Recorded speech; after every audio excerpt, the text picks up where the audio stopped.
జీవన తరంగాలు, ఇవే ఇవే జీవన తరంగాలు, జీవన తరంగాలు. మా స్థాయి కాకపోయినా మీ ఇంటి అమ్మాయిని మా ఇంటి కోడలుగా చేసుకున్నాం.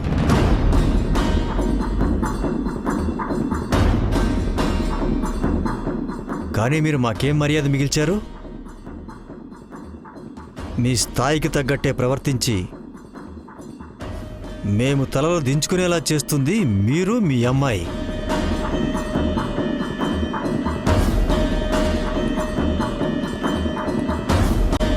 మీరిలా మాట్లాడే స్వభావం ఉన్న మనిషిని తెలిసే మేం కూడా పక్కా ప్లాన్తో వచ్చాం.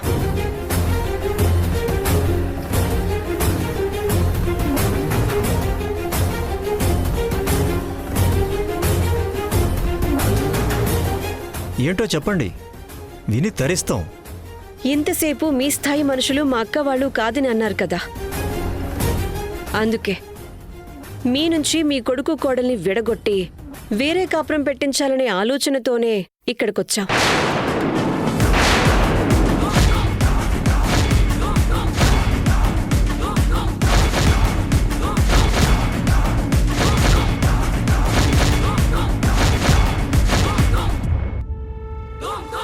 ఏం మాట్లాడుతున్నావు దేవిక? వేరు కాపురం పెట్టడం ఏంటి? ఓసే, అనుకుంటూనే ఉన్నానే, ఇంకా మంట పెట్టే మాటలు ఏమీ మాట్లాడకుండా సైలెంట్గా ఉన్నావేంటా అని.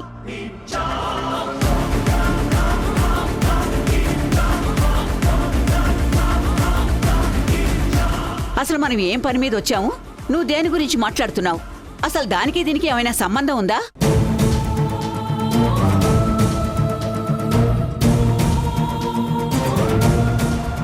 అదేంటమ్మా దేవిక, మీ అక్క కూతురు తన భర్తతో సంతోషంగా నూరేళ్లు కలిసి కాపురం చేయాలని కోరుకోవాలి కానీ ఇలా మా నుంచి వేరు కాపురం పెట్టించాలన్న ఆలోచన ఎలా వచ్చిందమ్మా నీకు?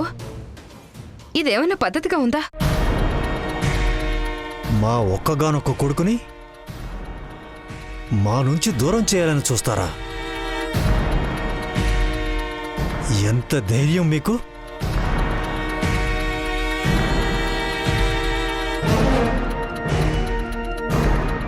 ఏదో మా కర్మ కొద్దీ వాడు మీ అమ్మాయిని పెళ్లి చేసుకున్నాడని సర్దుకుపోతుంటే పుండు మీద కారం చల్లినట్టు మాట్లాడితే ఊరుకునేది లేదు. జాగ్రత్త.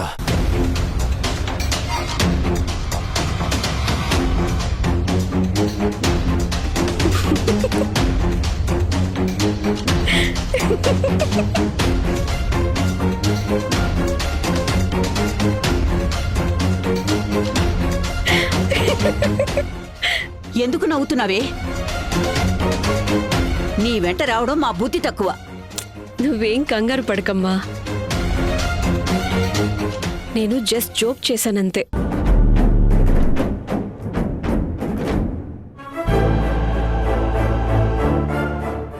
ఏంటి జోక్ చేస్తున్నావా?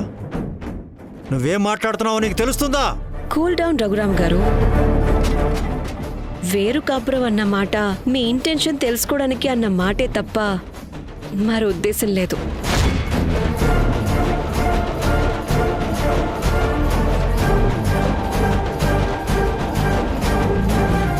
ఇన్నాళ్ళు ఈ రెండు కుటుంబాలు కలవకూడదని ఇంత మంచి మనసుల్ని మా అక్క అపార్థం చేసుకొని దూరంగా ఉంది. కానీ ఇప్పుడు మా అక్క వాళ్ల మీద మీకు ఎంత కోపం ఉన్నా కీర్తి పట్ల సర్దుకుపోయే మనస్తత్వం ఉందని ఇప్పుడు రుజువైంది. అది చాలు.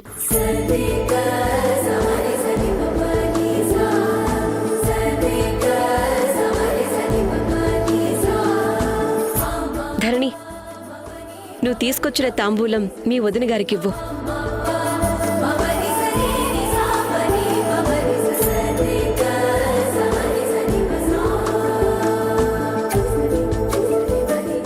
అలా చూస్తావేంటి?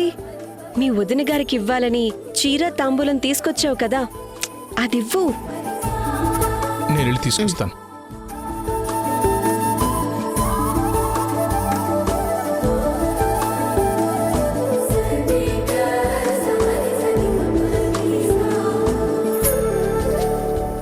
వదినా, తాంబూలం తీసుకోండి.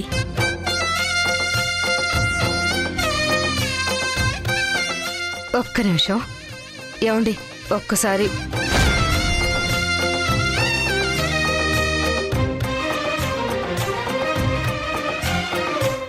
నేను వెళ్ళి పెట్టొస్తాను.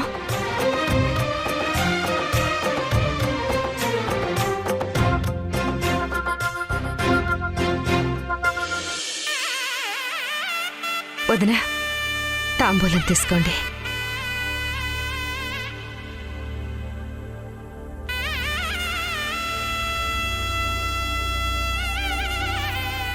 మేము వెళ్ళొస్తామండి. ఒక్క నిమిషం వదినా.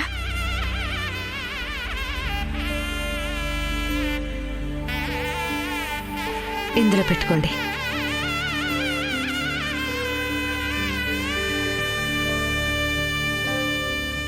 వెళ్ళొస్తాం వదినా. వస్తామమ్మా. వెళ్ళొస్తాం. మంచిది.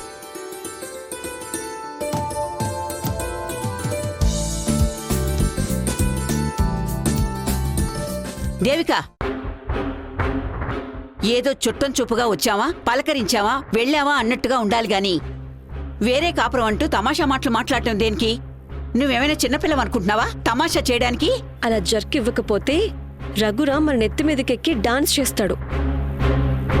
ఆ స్పీడ్కి బ్రేకులు వెయ్యాలంటే ఇలాంటి స్పీడ్ బ్రేకర్లు ఉండాలని అలా అన్నాను.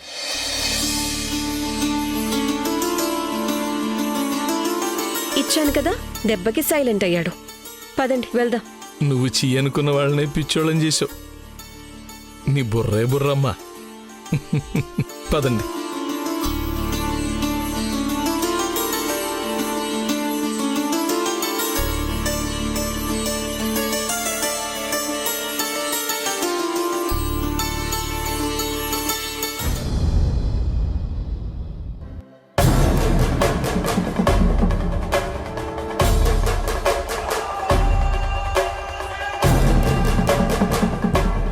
ఆయన ఎందుకు రెడీగా ఉండు అని చెప్పారు. ఏమై ఉంటుంది? ఎంత అడిగినా కూడా చెప్పలేదు. సర్లే, ఎలాగో ఇప్పుడు వస్తారు కదా, క్లారిటీ వస్తుంది.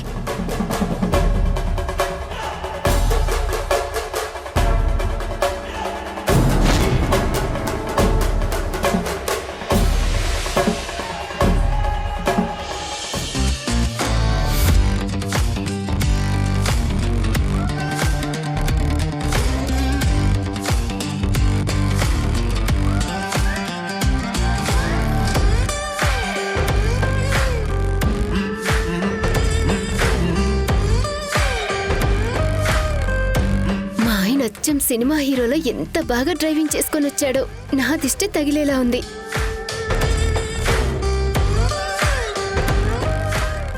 సారీ దీపా, అర్జెంట్ మీటింగ్ వల్ల లేట్ అయింది. పర్వాలేదండి, మీ రేంజ్ ఇప్పుడు మారిపోయింది కదా. మీకోసం వెయిట్ చేసే వాళ్ళు చాలా మంది ఉంటారు. వాళ్ళని మేనేజ్ చేసి రావాలంటే ఆ మాత్రం లేట్ అవుతుంది. నాకు తెలుసులేండి. కరెక్ట్గా చెప్పావు. అన్నట్టు నీలకంఠం మనకిచ్చిన కార్ ఇదే. ఎలా ఉంది?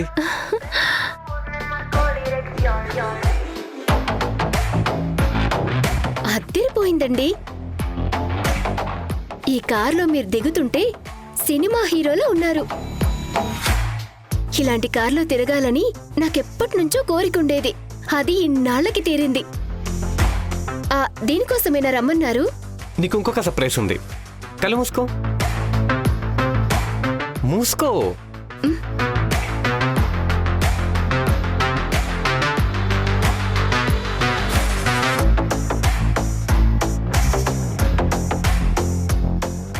ఇప్పుడు ఓపెన్ చెయ్యి.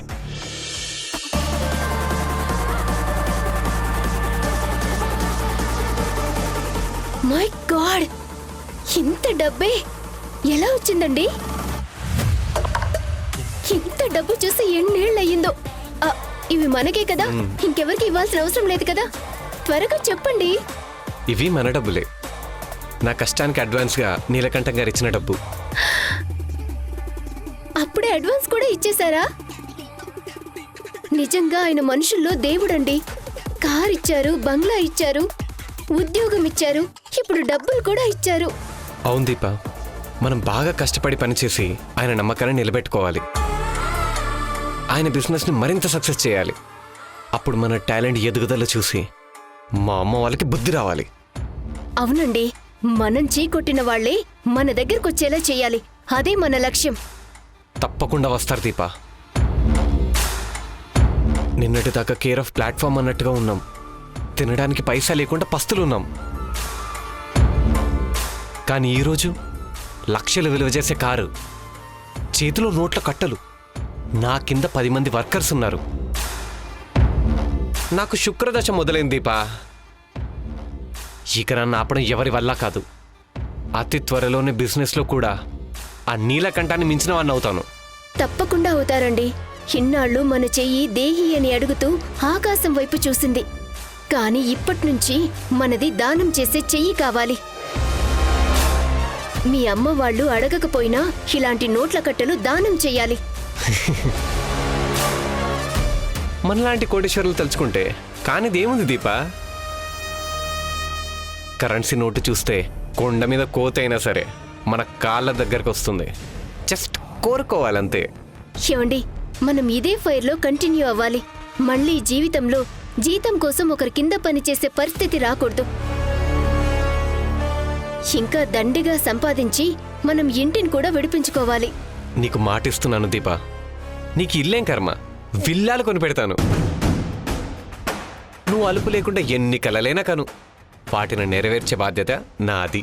థ్యాంక్ యూ వెరీ మచ్ అండి. మీలాంటి భర్త దొరకడం నా అదృష్టం. ఈ హ్యాపీనెస్లో సిటీ మొత్తం కారులో ఒక రౌండ్ వేసేద్దాం. లెట్స్ మూవ్ రా.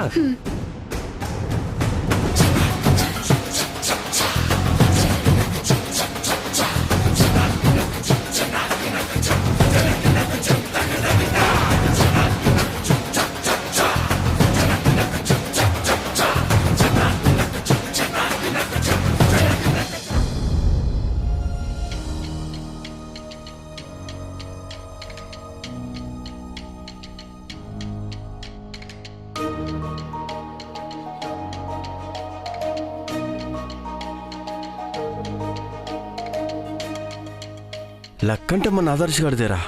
ఏం జిల్లంటే అమ్మాయిని కొట్టేశాడు.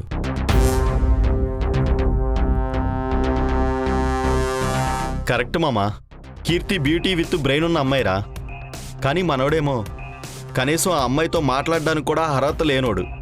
ఈ కాంబినేషన్ ఎలా సెట్ అయిందో ఒక పజిల్లా ఉంది.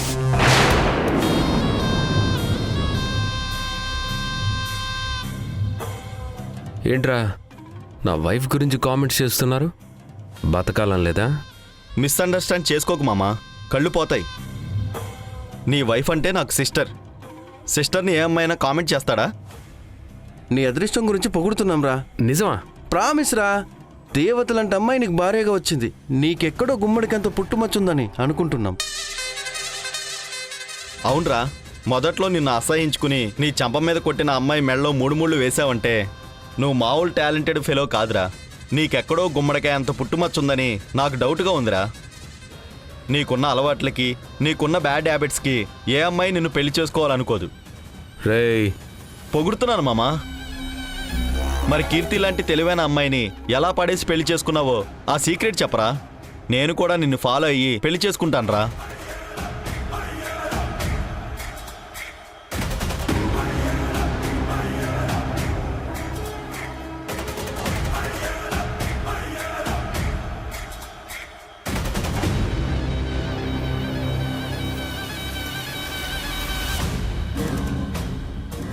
ఆదర్శ్ తలుచుకుంటే ఇంపాసిబుల్ పాసిబుల్ అవుతుంది.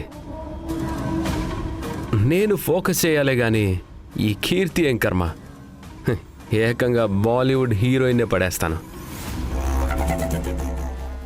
అలాంటిది ఈ కీర్తిని పడేయడం నాకు జూజుబీతో సమానం. నన్ను ఇన్సల్ట్ చేసిన తన చేత్తోనే నా కాళ్ళు పట్టించుకోవాలని ఫిక్స్ అయ్యాను. ఇప్పుడు నా భార్యను చేసుకొని నా కాళ్ళు పట్టించుకుంటున్నాను. అదిరా ఆదర్శ్ అంటే. Hi ma'am. హాయ్.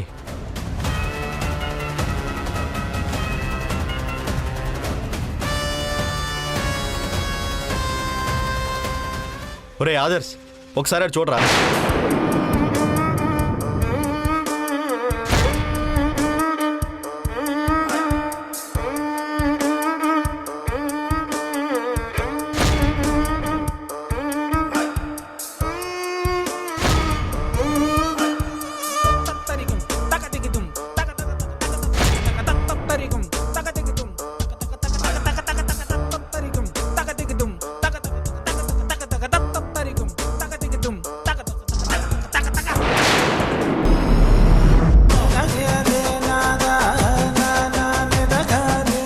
వాడెవర్రా నీ భార్యకి ఫ్లవర్ ఇచ్చాడు?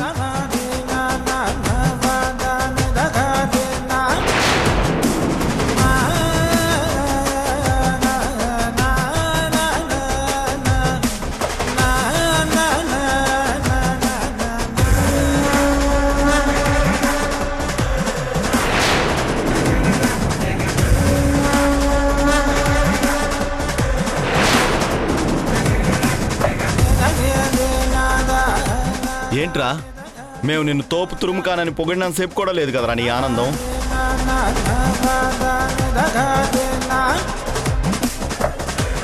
వాడెవడో ఫ్లవర్ ఇస్తే సిస్టర్ సిగ్గుపడుతూ అలా తీసుకెళ్ళిపోయిందేంట్రా? ఏం జరిగిందిరా అక్కడ? రేయ్, తను నిన్ను నిజంగా ఇష్టపడుతుందా? ఈ సీన్ చూశాక ఎందుకో నాకు డౌట్ కొడుతుందిరా. కొంపతీసి లవర్ అయి ఉంటాడా? రాయ్, నన్ను కొట్టడం కాదురా, కళ్ళ ముందే చూసావు కదా. నేనన్న మాటలు నిజమో కాదో క్లారిటీ తీసుకో. తప్పుంటే అప్పుడు తుప్పురేగొట్టు.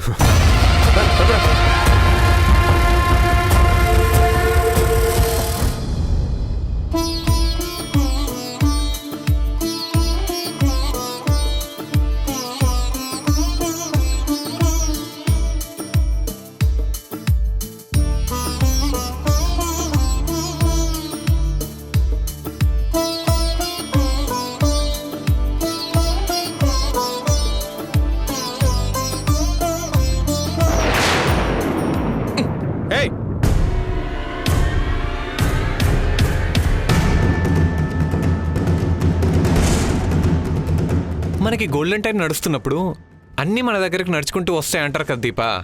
అవునండి. అక్కడ చూడు, మనం ఎవరి కోసం అయితే వెళ్తున్నామో వాళ్ళే మన దగ్గరకు వచ్చారు.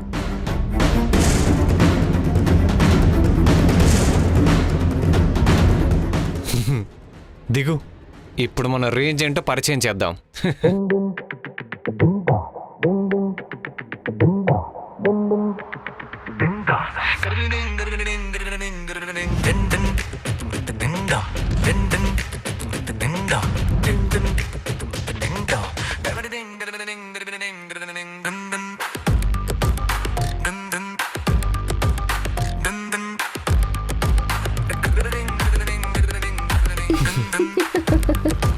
ధరణి, నీ కొడుకు చూడు, రిచ్ స్టైల్తో ఎంత బిల్డప్గా కారు దిగాడో. దిగుతాడు, వాడిదేం పోయింది? సొమ్మొక్కడిది సోకొక్కడిది అన్నట్టు కారేమో ఆ నీలకంఠం గాడిది, సోకులు ఈ బడుద్దాయివి. తోడబుట్టిన చెల్లెల్ని మోసం చేసి మురిసిపోతున్నారు. ఆ మురిపం నీటి మీద బుడగలాంటిదని తెలీదు. పగటి వేషగాళ్ళు వేషం వేసినట్టు చూడు వాళ్ళ వాలకం ఎలా ఉందో.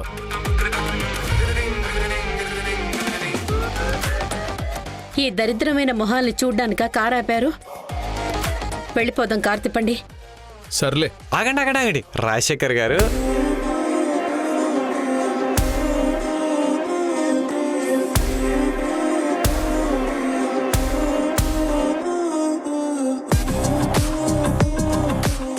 Just wait mummy.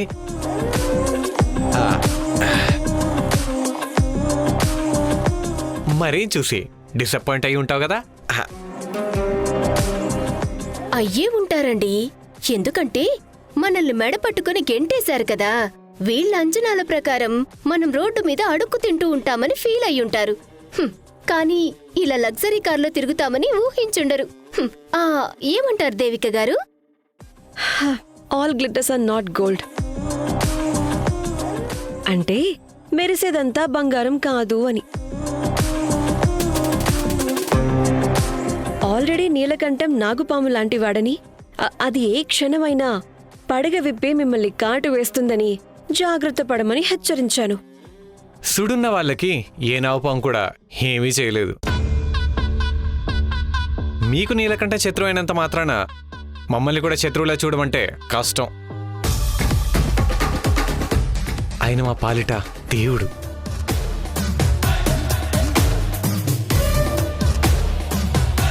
ఎన్ని జన్మలెత్తినా ఆయన రుణం తీర్చుకోలేము. Well said Deepa.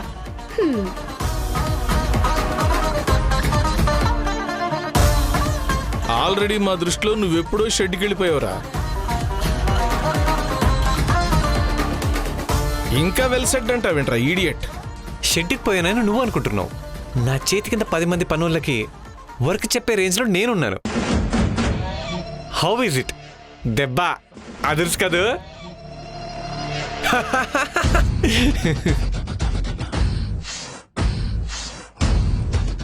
మీ వేషాలు చూస్తుంటే సంక్రాంతికి వచ్చే గంగిరెద్దుల్ని ఆడించే వాళ్ళు ఉంటారు చూడు, అలా కనిపిస్తున్నారు. అదృష్టం కాదురా, మిమ్మల్ని చూస్తుంటే కడుపులో తిప్పుతుంది. కరెక్ట్ చెప్పారు అత్తయ్య గారు. మీరు 10 మందికి పని చెప్పడం ఏంట్రా బడాయి కాకపోతేను.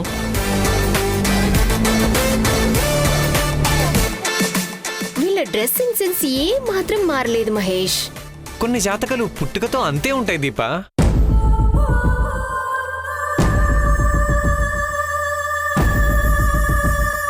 స్లమ్లో ఉండే వాళ్ళ నుంచి అంతకంటే బెటర్గా ఏం ఎక్స్పెక్ట్ చేస్తాను చెప్పు. ఒరేయ్ కొడక, వాపును చూసి బలుపని మురిసిపోకండిరా.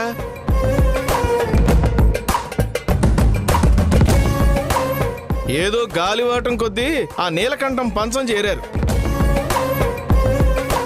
వాడి గురించి మీకు పూర్తిగా తెలీదు. వాడు తంతే మీరిద్దరూ మున్సిపల్ డంప్ యార్డ్లో పడతారు. ఎస్, నువ్వు అలా ఎప్పుడు మమ్మల్ని అండర్ ఎస్టిమేట్ చేస్తూనే ఉండాలి డాడీ. అప్పుడే మేము ఇంకా పైకెదుగుతాం. మీ ఇంట్లో ఉన్నప్పుడు నాకు అన్ని ప్రాబ్లమ్సే. మీరు కూడా త్వరగా ఇల్లు కాల్చేయండి. అది శని పట్టిన ఇల్లు.